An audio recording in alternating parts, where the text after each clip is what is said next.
চলে এসেছি বড় মার কাছে। এই যে বড় মা, আমি মানে বড় মার কাছে একবার এসেছিলাম, সেটা ওই বড় মাকে দেখতে। এই মন্দিরে আসিনি, আজকে ফার্স্ট টাইম এই মন্দিরে আসলাম। ওই যে বড় মা, জয় বড় মা জয়। আমরা লাইনে দাঁড়িয়ে আছি।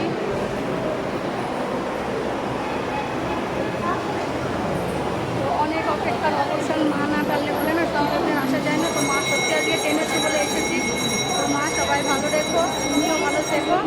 তাই মার কাছে চাইবো যে মা তুমি ভালো থেকো, সবাইকে ভালো রাখবে না। আমি মায়ের কাছে একটা কথাই বলতে চাই যে মা তুমি ভালো থাকো এবং তোমার সন্তানদের সবাইকে জগৎকে ভালো রেখো, সুখে শান্তিতে রেখো, সেটাই চাই। তো অনেক দর্শক মানে মায়ের ভক্তরা এসছে, মায়ের সন্তান সবাই এসছে কম বেশি।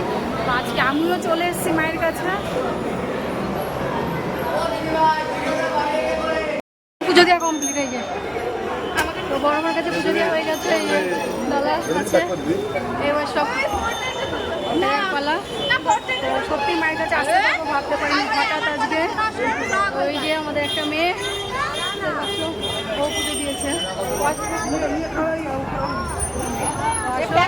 তোমরাও আসো মায়ের কাছে, মায়ের সন্তান মায়ের কাছে আসা হয় না, চলে আসো। পুজো দিয়ে বেরিয়ে এসেছি। এই যে এখন আছি স্টেশনে। ওই যে একজন মামি। তো আমরা এখন এই দেখো স্টেশনে, নৈহাটি স্টেশনে।